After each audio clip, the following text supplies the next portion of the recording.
Fascist fighters stormed the airport terminals here, prompting government forces to respond with airstrikes, helicopter attacks, and an assault by paratroops. From the ground, jets could be seen circling overhead, dropping flares to keep rebel fighters from targeting them with their portable anti-aircraft missiles. VOA's crew went forward as far as a food kiosk on the edge of the airport, which was bizarrely still open. But the position came under fire, and we had to withdraw, bullets clanging off the roof.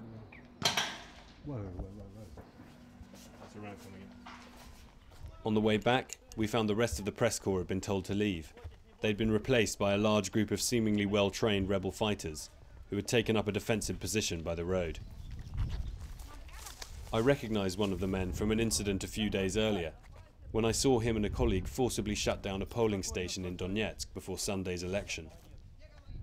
Rebel reinforcements arrived and the men took up positions in the trees.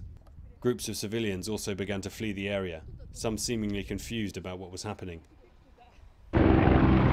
Suddenly, a Ukrainian helicopter took off and roared over the heads of the rebel fighters, who responded with a storm of small arms fire.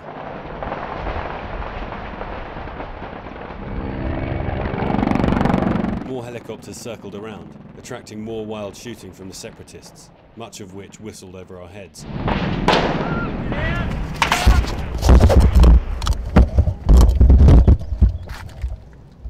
Because they're firing in this direction. It became clear that the Ukrainian helicopters were marking the rebel positions for airstrikes, so we decided to leave the area.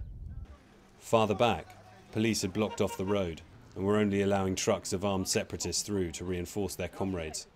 For many people in Donetsk, normal life had been continuing despite the crisis, but there is now a real feeling among people here that this is the beginning of the war proper, and no one can say where it will end. Patrick Wells, for VOA News, Donetsk, Ukraine.